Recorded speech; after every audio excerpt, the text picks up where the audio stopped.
Hi there folks, today I'm going to do a quick tabletop review of the Becker BK2 or BK22. Now, it has a polyester sheath of standard, but as standard it comes with like a fabric belt loop. Now I didn't like that, it's not very good, so here's what I've done. Now the sheath is made out of polyester, and this is a Tek lok mod. So I quite like these Tek loks because this is how easy it is to get it off and on. So you slide this across, push it, and open it. Now as you can see, there's a little hook on here, and when you click it in, the bar locks it in, and this switch locks the bar out. Now, why would you want that?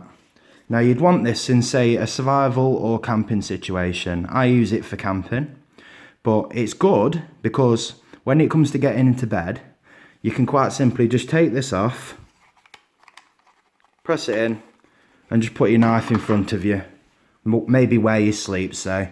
Now people may want to do that to stop wild animals interfering with them and things like that. Now the blade is made out of 1095 carbon. It's a drop point. It's got a 20-degree sharpening angle. Its category is a survival / bushcraft knife. Now it was made in the USA. The handle is Zytel. Now I have a large size hand which I can grab 4 inches on a ruler. Now this fits me just fine.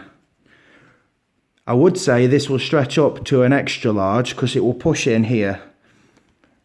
But anyway, you can get nice aftermarket handles, and there's also loads of modifications for this. People love them. A lot of survivalists do. So, let's carry on. It's got a 58 HRC Rockwell. Now with this modification, it's a bit of a beast. Overall, it weighs 579 grams, which is 20.42 ounces. The knife alone weighs 420 grams, which is 14.8 ounces. Now I've just measured this just before and weighed it. So, sorry, I've not measured it, I've just weighed it. So, let's measure it. The blade is between 5.5 and 5.75, which is 13.5 centimeters. The cutting surface, it has a little cutout, that's to help with sharpening, because it stops you catching your sharpening stones on the edge. Now it's got a 13 centimeter cutting surface, which is about 5 inches. So overall it is about 10 inches. Now one of the biggies about this knife is it's known as a sharpened crowbar. Here's why. I mean, look how thick this is. I am going to do a comparison in a minute to the MOD knife. So it measures, oh, it's just popped, 5 mil across. So that's a pretty darn thick knife. Now at a later date I'm going to test this knife. Now people out there think you can't feather stick with this. Mine's nothing special, it's no different, and yes, you can feather stick, no problem. You can do fine intricate work as well.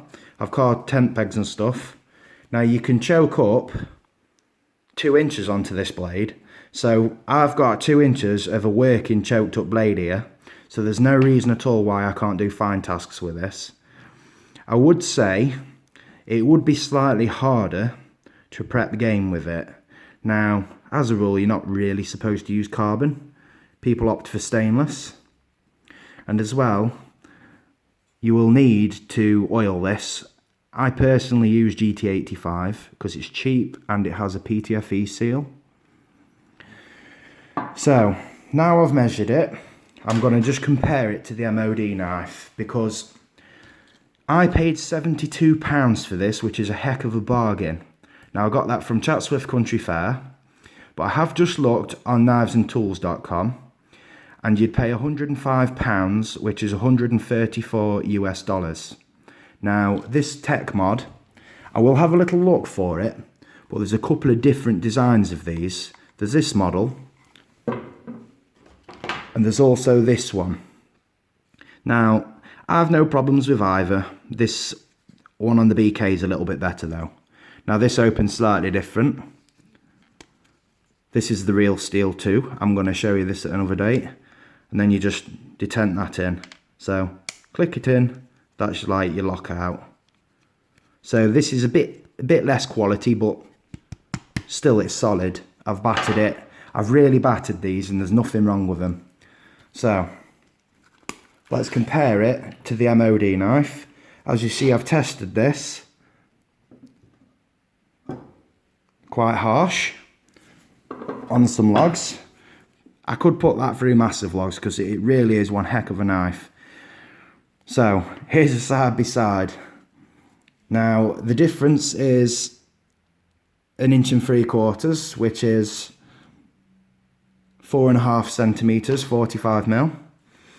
Now let's do a thickness comparison, because these are both tanks basically.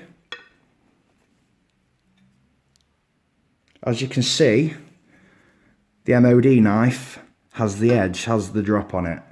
Now, I have slightly customised this. It comes rubbish sharpness. However, I've seen people turn these into Scandi grinds, which I don't deny will take some work, but people tend to remove these coatings. Now, I haven't yet, because, to be honest, I'm going to test it for you guys. I'm going to test it in a camping scenario, and then I'm going to do a stage setup. So you'll have to bear with me, because I work, so I can't go camping every 5 minutes. I'm also contemplating making a custom set of scales for this BK2. Now, another point to mention with the BK2 or BK22 companion is, if you remove these scales, this is the old Mark 1 version, if you like. Now, what that means is it's non-skeletonized. This is solid all the way through. There's only the holes drilled in it. So I liked this because they're a lot harder to get hold of. The newer ones, there has been the odd picture circulating of them breaking, but I'd suggest I've probably hit that with a sledgehammer to do that, because as you can see, it's 5mm thick. That's a thick knife.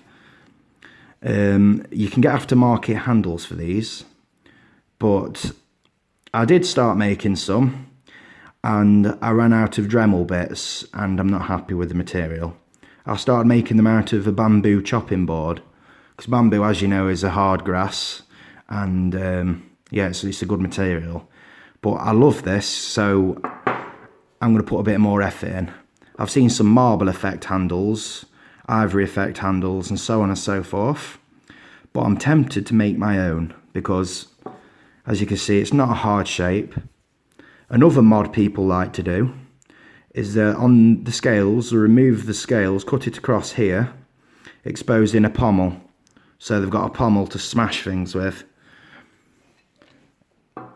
I'm also going to compare this. I'm going to do a side by side next to the Mora companion, so you can get an idea of what we're talking about. Talk about big and little, or little and large if you would. Now this is the difference. Now, not knocking the Mora one bit, this is literally one of the best starter bushcraft knives. Now this is a stainless one, however I've got every single one, so bear with me, you'll see them. I carry this sometimes when I'm camping as a neck knife, because later I'll do a review, they weigh nothing. So you literally just tie that around your neck, tuck it down your shirt or whatever. Now this is a survival knife and not a bushcraft knife. There's a category for survival knives. Now, generally speaking, it is over 5 inches, 5.5 in the region of that upwards. Now the reason for that is it can do the business in a life-threatening situation. I know that to be brought up, so I'm sorry for that, but also you can smash this through logs and be brutal with it. Now that's because in a survival situation you may lose your axe, you may lose your machete. I personally do carry a machete sometimes to go camping, and I do also carry a hatchet and a saw, which is known as the Holy Trinity, so to speak. I'll carry probably 2 knives or 3, because I might also carry a little pocket knife. Now, a little pocket knife, just as a suggestion, I'll take the Farmer, Alok's Farmer, but I'm contemplating taking a little one. So this is my Whitby. Now, the reason I take that is for playing with cooked food. So that's important just to stop getting food poisoning and stuff like that. So what I'm just going to do now is, this is going to be a bit awkward, so you'll have to bear with me, is I'm just going to model this on the belt just to show it off, this mod. It's ever so simple to do. It comes with these screws, some washers. Now that's to stop it, to provide a bit of a friction fit, to stop it coming unscrewed and losing your knife, which would be a tear-jerking moment with a knife like this, because they're not cheap. So, right, I shall just attach this. I'm going to try to get this on camera, so bear with me. I'm just going to move my camera and crack on.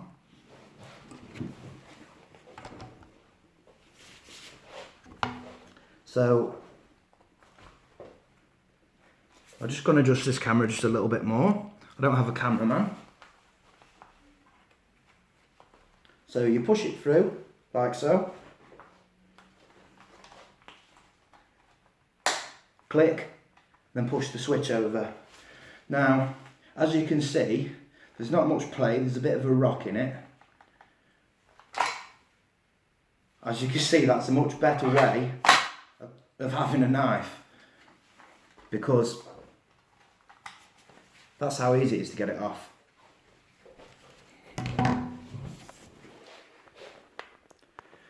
So, yeah. Also, you can get, the tabs have fallen out of these, unfortunately. I mean, I don't really use them, but as you can see here, there's cutouts in them, and you get a little piece of plastic that sticks into there. Now what that does is it sets your belt thickness. Now that'll just make it even more stiff on the belt. So I think enough's enough for this video. Thanks for your time. If you like these sort of videos, please like and subscribe. There'll be plenty more of them, so bear with me. So thank you very much, guys, and goodbye.